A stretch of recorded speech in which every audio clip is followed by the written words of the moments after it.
Hello, and welcome back to Intuition Nutrition, the mini-series. I'm really excited to be here with Miles Carroll, who is all the way out in California, Santa Barbara, I believe you said, right?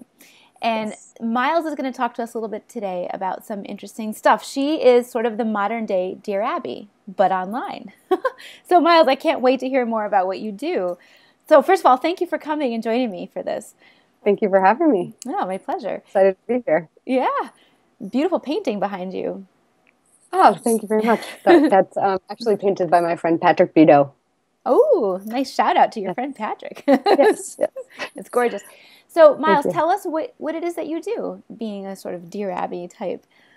Yes, I work with women who are basically seeking um, help in all areas of self-growth, and they're looking to better themselves using psychology and metaphysics. And most of my clients that I worked with, or that I have been working with in traditional counseling setting, had wanted sort of a freer space. A lot of them are really working women that are traveling and wanted access to, like, from their hotel rooms or from their own homes to seek counseling when they had like sort of crisis situations, or like they needed advice about specific things. So I do mostly Skype sessions or phone sessions. That's great. And you help them work out whatever's coming up for them. Is Yeah, that sometimes it's more traditional psychology, where it's things that have been going on in their lives for a long time that they're trying to work through, whether it's like relationship issues or very specific things like eating disorders, or whether it's like career issues that they're just like in a transition period and they're not sure what they want to do next. And then other times it's like very specific. If they're having an issue with a boss and they don't know how to handle a specific situation, or a mother-in-law, or life situations that just come right? up. That's great. And so, could they just randomly get your name and get in touch with you and say, "Can I just have a session with you because I need to work through something"? Does that work? They Yeah. can. Usually it's referral based from other people that I've worked with, but I'm always, I'm open to working with anyone that would like help. So I could write you a letter and be like, "Dear Miles, Yes. I'm having issues with my boss," or whatever it might be, right? And then you could say, "Well, let's set up a time." Is that sort of how this works? Yes. Okay. Usually I do one consulting call first, so that we can see Nice. if we click. And then it's not usually a one-off call. I mean, usually we see if the relationship works and we kind of jive as people, and then if we do, then we set up sessions and we just see if our schedules fit, and then we go from there. Awesome. That's great. Yeah. So what are your favorite issues to help women work through? Geez. I guess for me, it's mostly the issues that I've gone through myself. So primarily issues around codependency. And like we were just talking about earlier, taking care of ourselves first, and realizing that that's like super fundamental to being a healthy human being, and then being able to take care of anyone else. So true. I think a lot of times we're just either put in a position, or we feel like we're in a position where we want to take on everything, and whether it's our friends or family or boyfriends or husbands or whatever, we take it on ourselves before we really realize that we're depleted, and then we're no good to anybody. Yep. Oh no, I know. I've lived it. I get it. I think a lot of us that are in the field of helping others have been through something to make us want to help others, right? Yes, So definitely. tell us a little bit about what you've been through that made you want to reach out and help other women to take care of themselves, if you Okay. don't mind. No, of course, of course. It's all very personal. I think the main thing for me that took me a long time to realize, I actually didn't get into this career field until much later in life, and I specifically work mostly with women that are technically like quarter life crisis, so they're usually like 25 to 35 years old. And it wasn't really, I didn't set out to do that. It's just sort of who I'm drawn to, or who's drawn to me. And I think that might be because I really resonate with the struggle that they go through to you graduate from college, or a lot of them do, and then they get out in the world and they're just like really excited and anxious for the next step, and they want to be wherever that next step is, but they don't really have like a goal or an idea unless you set out to be a doctor or have a very specific or you know that you want to get married, and then you do. And then even sometimes people get married and have children, and then they're like, okay, now what? So it took me a really long time to figure out like what my passion, my purpose, my goal, all of that kind of stuff was. And during that time, I was actually pretty successful in other people's eyes. I was making a really good living and doing what? Had a nice career title and all of that kind of stuff.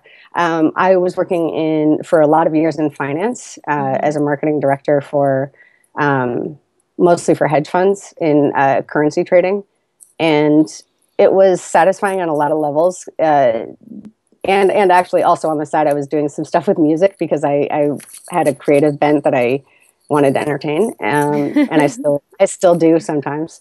Nice. But it wasn't really soul satisfying. So I kind of struggled to, I don't know, find the balance between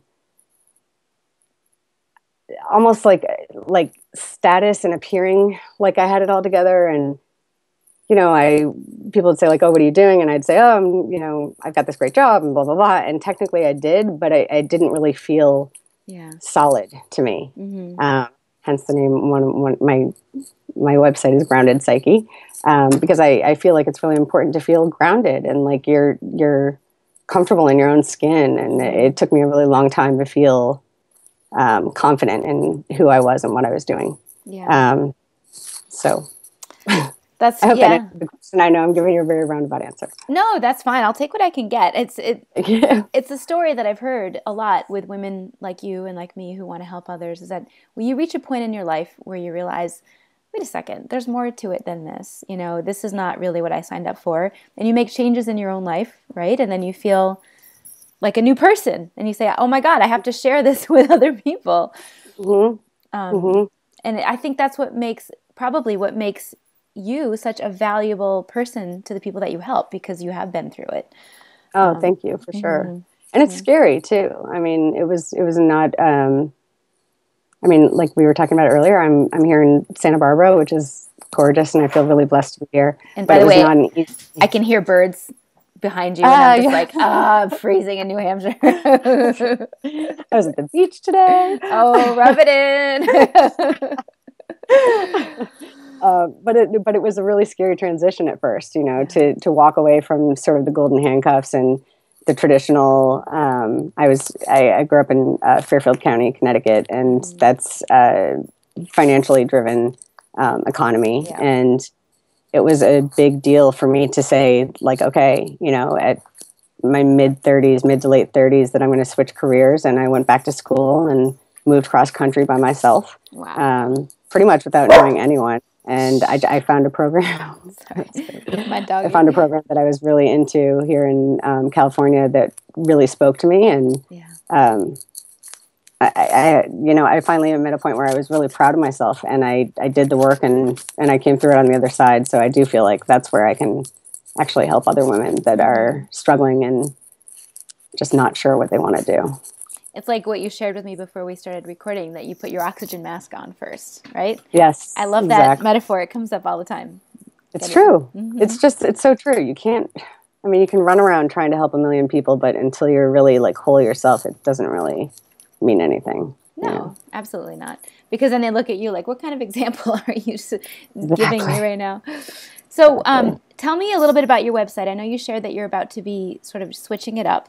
But yes, while people are watching this, whether it's immediately or a few months from now, why don't you give us both your current one and your new one that's coming out in, February of 2015? Is that what you said? Yes. Okay. Yes. Okay, so as you know, I met you in B School, which is Marie Forleo's B School, which I love.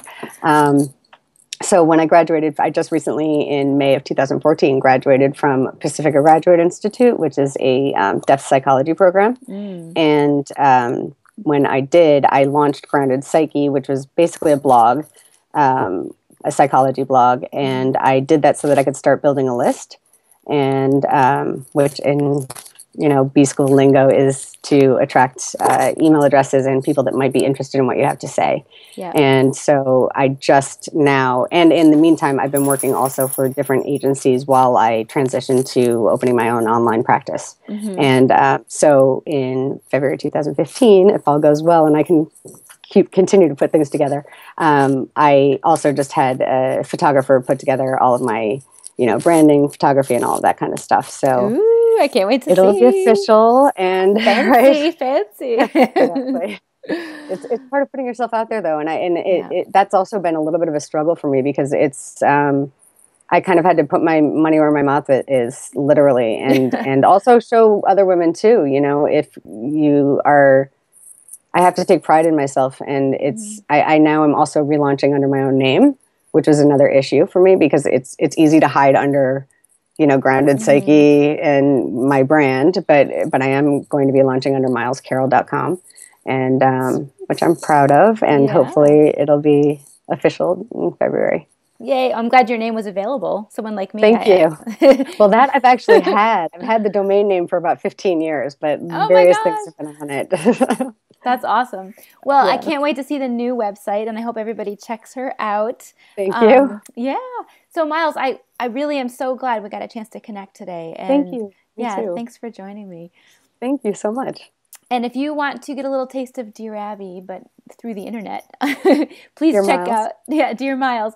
Check out milescarroll.com or groundedpsyche.com. I'm assuming you'll probably have that pointing at your new website, right? In case people go. All right. So you can't miss her. Don't miss her. Don't miss me. That's right. All right. Well, hey, let's say goodbye. But I really enjoyed talking to you, and I wish you all the best with your new site and everything. Thank you, Jennifer. I look forward to seeing you back online. Yeah, thanks. All right. All right. Take care. You too. And everybody. And bye, Lucky. Oh, Lucky, she says bye. Oh, he's over there. Tune in next time for more food for your mind, body, and soul. Okay. Awesome. Bye-bye. Thank you.